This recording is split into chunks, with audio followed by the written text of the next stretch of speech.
పెళ్ళైనా పండగైనా వేడుక ఏదైనా పట్టు చీరల ప్రత్యేక వేదిక వారాహి సిల్క్స్. సుమన్ టీవీ ప్రేక్షకులకు నమస్కారం. ప్రస్తుతం మనతో పాటు ఉన్నారు ప్రముఖ జ్యోతిష్యులు బ్రహ్మశ్రీ నందిపట్ల శ్రీహరి శర్మ గురువు గారు. వారితో మాట్లాడదాం. ఆషాఢ అమావాస్య వస్తుంది, మరి ఏం చేయాలి, ఏం చేయకూడదు, ఈ వివరణ అంతా కూడా గురువు గారి మాటల్లో విందాం. గురుగారు నమస్కారం. గురుగారు, వాగర్థావివ సంపృక్తౌ వాగర్థ ప్రతిపత్తయే జగతః పితరౌ వందే పార్వతీ పరమేశ్వరౌ ఆదిత్యాయ చ సోమాయ మంగళాయ బుధాయ చ గురుశుక్ర శనిభ్యశ్చరాహవే కేతవే నమః. శృంగేరి జగద్గురు పీఠాధిపతులకి కంచి పీఠాధిపతులకి నమస్కారములు తెలియజేసుకుంటూ కార్యక్రమాన్ని ప్రారంభిద్దాం.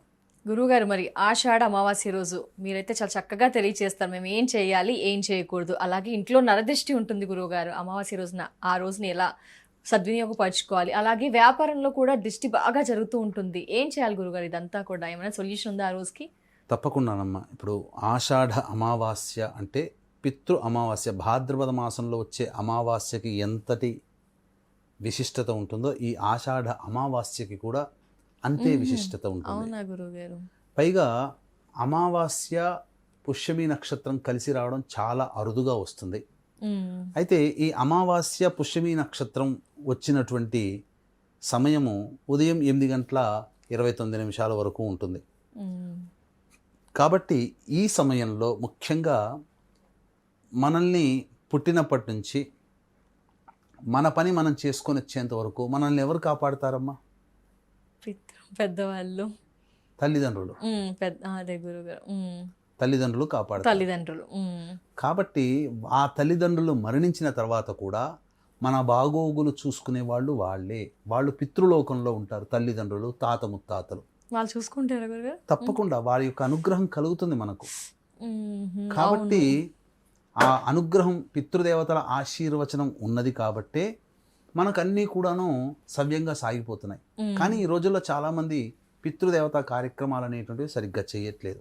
అవును గురుగారు. కాబట్టి ఈ ఆషాఢ అమావాస్య 12వ తారీఖు రోజున ఉదయం 8:29 వరకు కూడా ఈ సంబంధించినటువంటి తర్పణాది కార్యక్రమాలు పొద్దున్నే బ్రాహ్మణుణ్ణి ఇంటికి పిలిపించుకొని పితృదేవతల యొక్క ప్రీతి కోసమై ఈ యొక్క సంబంధించినటువంటి తర్పణాది కార్యక్రమాలు మొట్టమొదలు చేసుకోవాలి. ఆ రోజున విశేషంగా పితృదేవతల్ని ఉద్దేశించి ఉదయం 8 గంటల లోపల ఈ తర్పణాలు వదిలిన తర్వాత గోవుకి, తల్లిదండ్రులకి ఎక్కడ వారు జన్మెత్తారో వారికి ఇదంతా చెందుగాక ఈ పుణ్యఫలం అని చెప్పి గోవుకి ఈ యొక్క సంబంధించినటువంటి గ్రాసము తినిపించడం, పండ్లు తినిపించడం, కూరగాయలు, ఆకుకూరలు. అన్నం మాత్రం పెట్టకూడదమ్మా. అవునా గురుగారు? ఏమేమి పెట్టాలి? ఆకుకూరలు, కూరగాయలు, పండ్లు, గ్రాసము ఇవన్నీ తినిపించవచ్చు. అన్నం మాత్రం పెట్టకూడదు. ఇక ఇది చేసిన తర్వాత ప్రధానంగా తదనంతరం ప్రతి ఇంట్లో కూడా ఈ యొక్క సంబంధించినటువంటి ఈ నరదృష్టి ఉంటుంది. ప్రతి ఇంటికి ఉంటుంది, ప్రతి మనిషికి ఉంటుంది, అలాగే ప్రతి వ్యాపార స్థలంలో కూడా ఉంటుంది. ఈ సంబంధించినటువంటి దృష్టి దోషం వల్ల చాలామందికి అనేక రకాల సమస్యలు వస్తుంటుంటాయి. వీటికి దృష్టి దోషం వల్ల కలిగేటువంటి లక్షణాలు ఏంటి, ఏ సమస్యలు వస్తాయి, మనం క్లుప్తంగా తెలియజేసే ప్రయత్నం చేస్తాను. వీక్షించేటువంటి ప్రేక్షకులు గమనించాల్సినటువంటి ఈ యొక్క ఆగస్టు 12వ తారీఖు ఆషాఢ అమావాస్య రోజున ప్రపంచంలో సూర్యగ్రహణం ఏర్పడుతుంది. మన భారతదేశ కాలమానానికి సంబంధించి చూసుకుంటే 9:24 రాత్రి నుంచి మధ్యరాత్రి 1:46 వరకు ఉంటుంది. మనకు కనిపించదు గ్రహణం, కానీ గ్రహణ నియమాలు పాటించాల్సిన పని లేదు. కానీ ఈ గ్రహణ ప్రభావం ఏ రాశిలో అయితే ఏర్పడుతుందో ఆ రాశిని బేస్ చేసుకొని కొన్ని రాశుల వారికి ఇబ్బందికర పరిస్థితులు అనేటువంటివి ఉంటాయి. ఇబ్బంది అంటే ఏమీ లేదండి, ఏమీ జరగదు. 50 రూపాయలు నష్టం వచ్చే చోట 100 రూపాయలు నష్టం వస్తుంది, అంతే. చిన్న దెబ్బ తగిలే చోట పెద్ద దెబ్బ తగులుతుంది, అంతే తప్ప దాని గురించి భయపడాల్సిన పని లేదు. కర్కాటక రాశిలో ఆశ్లేష నక్షత్రంలో ఏర్పడుతుంది కాబట్టి మేష, మిథున, కర్కాటక, సింహ, తుల, వృశ్చిక, ధనస్సు, మకర, మీన రాశిలో జన్మించిన వారికి ఈ దోష ప్రభావం. దీన్ని దృష్టిలో పెట్టుకుని కుక్కి సుబ్రహ్మణ్య క్షేత్రంలో ఈ చెప్పిన రాశిలో జన్మించినటువంటి వారికి కుక్కి సుబ్రహ్మణ్య క్షేత్రంలో గ్రహణ దోష నివారణ పూజల హోమాలు, అలాగే శని వక్రీకరించి ఉన్నాడు కాబట్టి 12 రాశుల వారికి శని ప్రభావం ఉంది కాబట్టి శని దోష నివారణ పూజల హోమాలు. ఎవరైతే జాతకరీత్యా ఇల్లు కట్టుకోవాలనే కోరిక, వివాహం కావాలనేటువంటి కోరిక, అనారోగ్యం తొలగిపోవాలనే కోరిక, సర్పదోషాలు, కాలసర్పదోషాలు, రాహుకేతు దోషాలు ఎవరికైతే ఉంటాయో, అలాగే ఆడవారికి ఈ సంబంధించినటువంటి అష్టమంలో రాహుకేతులు గనక ఉంటే చాలా దోషం, మాంగళ్య దోష నివారణకి, ఈ యొక్క కుజదోష నివారణకి కుక్కి సుబ్రహ్మణ్య క్షేత్రంలో పూజాది హోమాది కార్యక్రమాలు జరిపించి శక్తిపాతం చేసినటువంటి కరుంగలి మాల ఇవ్వడం జరుగుతుంది. అవకాశం ఉన్నటువంటి వాళ్ళు 12వ తారీఖు రాత్రి 8 గంటల లోపల స్క్రీన్పై కనిపిస్తున్న నెంబర్కి కాంటాక్ట్ చేసి మీ గోత్రనామాదులు నమోదు చేసుకోవచ్చు. ఇక గమనించుకున్నట్లయితే ప్రధానంగా ఈ సంబంధించినటువంటి దిష్టి దోషం ముఖ్యంగా మనిషికి వద్దామమ్మా. మనిషికి దిష్టి దోషం ఉన్నప్పుడు ఈ యొక్క సంబంధించినటువంటి రాహుకాలము చాలా విశేషం.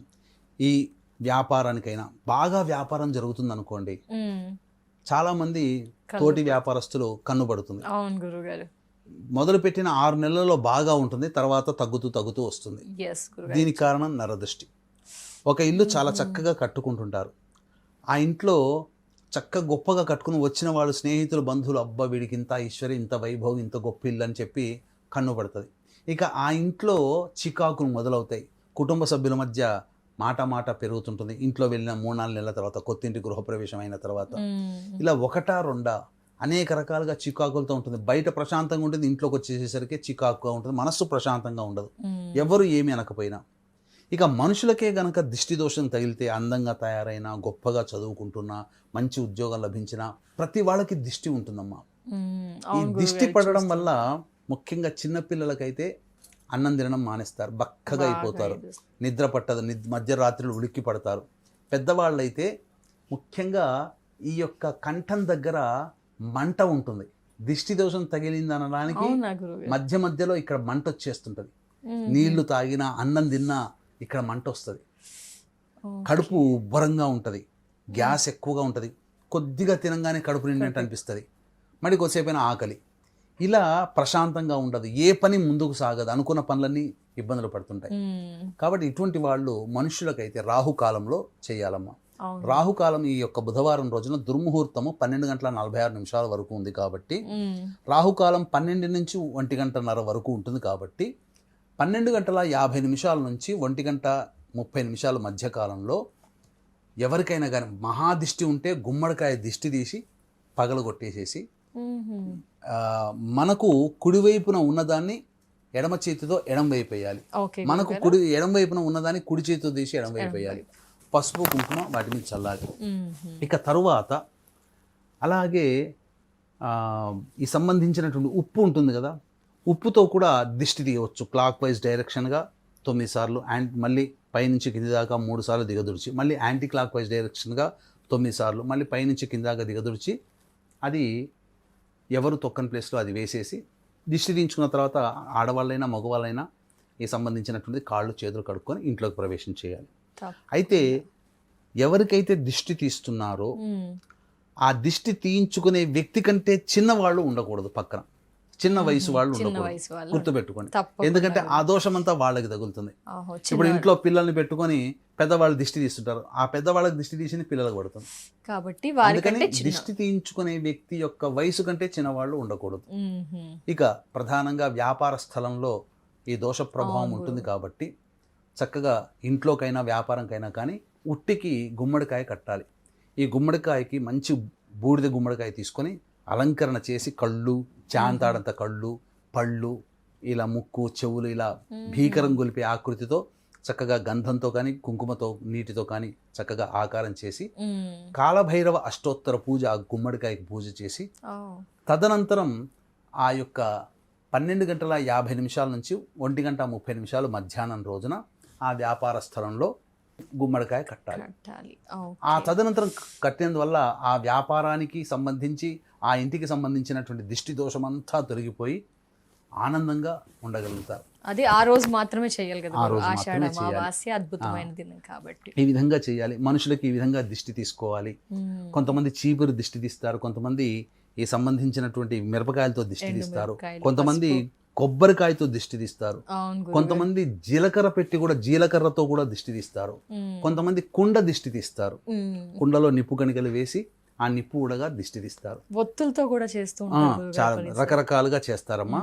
ప్రధానంగా ఇంటికి కానీ వ్యాపార స్థలానికి కానీ గుమ్మడికాయ కడతాం కదా, గుమ్మడికాయ కట్టేటప్పుడు ఆ గుమ్మడికాయతో పాటుగా ఆ ఎర్రటి గుడ్డలో గుమ్మడికాయను కట్టి పెడతాం. ఆ ఎర్రటి గుడ్డలో మిరపకాయలు, గళ్ళ ఉప్పు, జీడిగింజలు, తర్వాత ఈ దిష్టి గవ్వలు, పటిక బెల్లము,